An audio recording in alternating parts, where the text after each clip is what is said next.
История рыжей корицы началась в ту самую минуту, когда ледяной январский ветер коснулся ее изможденного тела сквозь щели наспех закрытой картонной коробки. В тот вечер зима была особенно суровой. Колючий снег забивался под чешую картона, а мороз методично пробирался к самой коже, заставляя кошку сжиматься в плотный, дрожащий комок. Каждый вдох давался ей с трудом, легкие обжигало ледяным воздухом, а внутри живота постоянно ощущалось тяжелое властное шевелье. Будущие жизни требовали своего, не считаясь с тем, что их мать находится на грани истощения.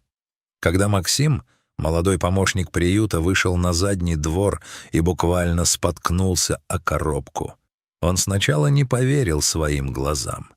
В полумраке тусклого уличного фонаря он увидел лишь два огромных янтарных диска. Глаза полные такой нечеловеческой скорби и смирения, что у парня на мгновение перехватило дыхание. Он ожидал шипения, попытки бегства или хотя бы слабой защиты. Но корица лишь глубже вжалась в мокрый картон. В этом жесте не было страха в обычном понимании. В нем была окончательная выжженная пустота существа, которое больше не ждет от этого мира ничего, кроме последнего удара. Максим осторожно подхватил коробку, стараясь не тревожить ее драгоценную и пугающе тяжелую ношу. Внутри приюта пахло дезинфекцией, сухим сеном и кормом, запахи, которые для многих бездомных животных со временем становятся ароматом спасения. Но для корицы это была лишь новая, незнакомая клетка.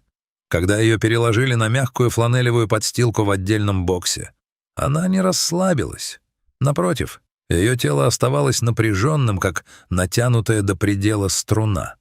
Она смотрела на суетящихся вокруг людей сквозь призму своего горького опыта. Когда-то у нее явно был дом, была та самая синяя бирка, которая теперь сиротливо болталась на поредевшей шерсти, но все это превратилось в прах. Она помнила руки, которые ее гладили, а затем те же самые руки, которые вынесли ее в мороз и оставили на обочине жизни просто потому, что она стала неудобной и затратной. Этот невидимый шрам в ее душе был куда глубже, чем любые физические раны, и именно он мешал ей поверить в тепло электрического обогревателя и полную миску свежего паштета. Доктор Алексеев, ветеринар с 30-летним стажем, осматривал ее с особой, почти хирургической осторожностью. Его опытные пальцы скользили по ее бокам, и лицо врача с каждой минутой становилось все более серьезным. Брови сдвигались к переносице. Он видел сотни брошенных животных, но корица поражала его своим внутренним оцепенением. Она не сопротивлялась осмотру, не выпускала когти, она просто отсутствовала, позволив людям делать с ее телом все, что им вздумается, лишь бы ее не трогали внутри той ментальной крепости, которую она возвела. «Она не просто беременна», — тихо сказал он коллегам, протирая очки. «Она заперта внутри своего горя. Это глубокий психосоматический блок. Если мы не найдем способ достучаться до ее сознания, роды могут обернуться трагедией. Кошке нужно чувствовать себя хозяйкой безопасного пространства, чтобы дать жизнь, а она чувствует себя здесь заложницей обстоятельств». Волонтеры пытались окружить ее деликатным вниманием.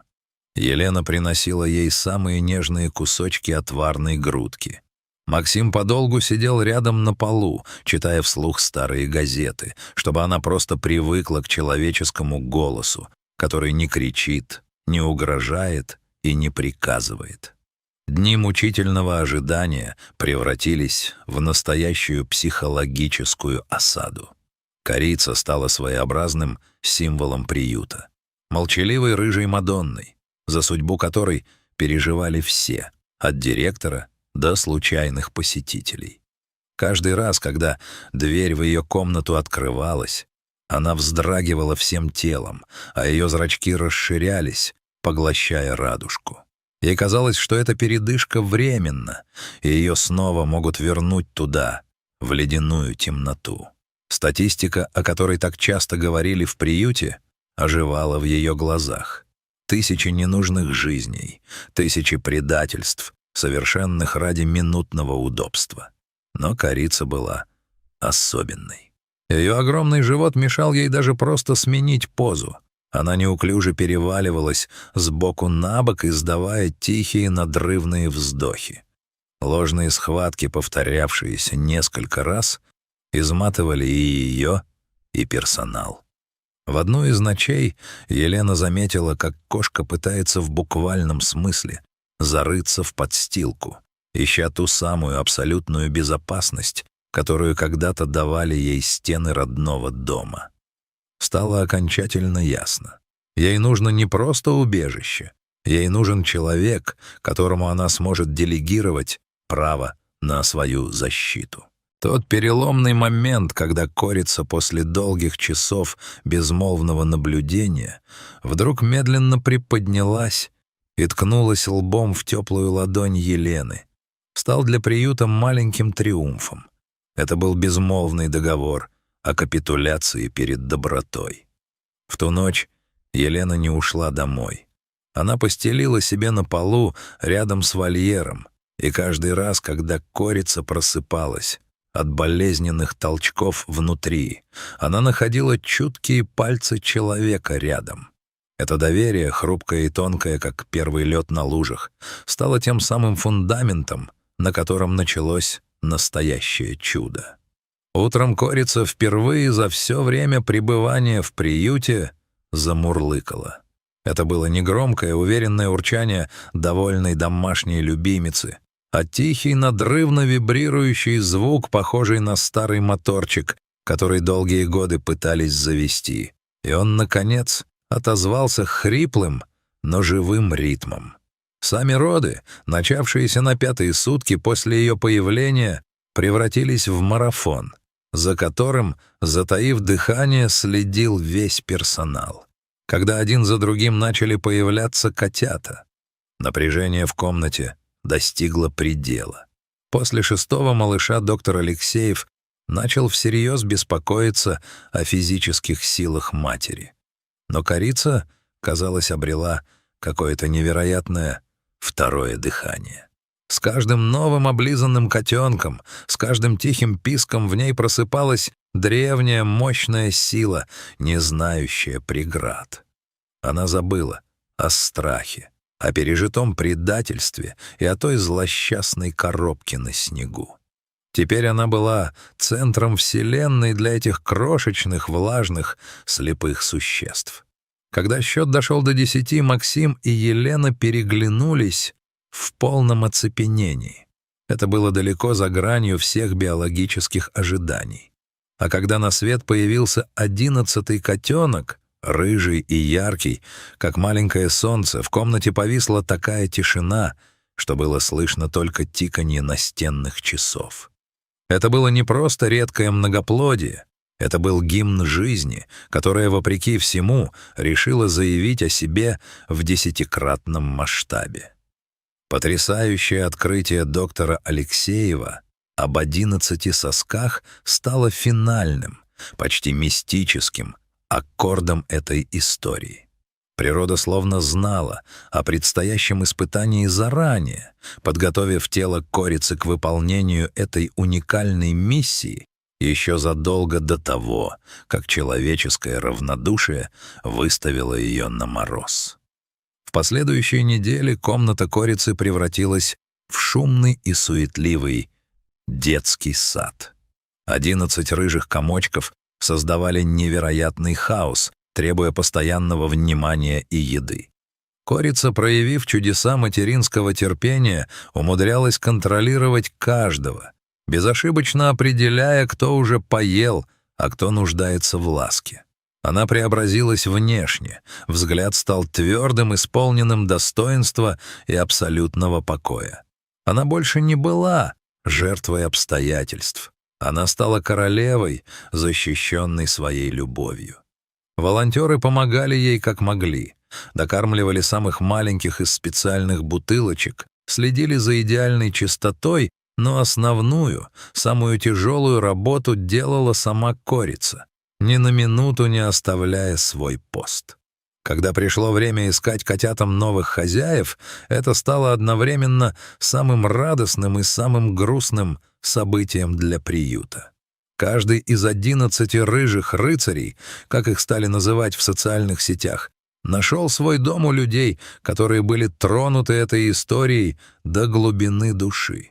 Очередь из желающих растянулась на недели, и волонтеры тщательно отбирали каждую семью, чтобы больше ни один из потомков корицы не узнал, что такое холод картонной коробки.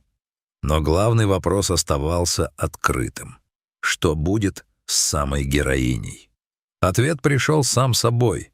Елена, которая провела ту самую решающую ночь на полу, поняла, что их связь с Корицей — это нечто большее, чем просто волонтерская работа. Когда наступил день переезда, Корица сама, без лишних уговоров, вошла в переноску, уверенно глядя Елене в глаза. Она знала, что этот путь ведет к настоящему дому. Сегодня Корица — полноправная хозяйка уютной квартиры, где всегда тепло и пахнет вкусной едой. Она любит спать на солнечном подоконнике, и ее рыжая шерсть в лучах света сияет так ярко, будто она сама стала источником тепла.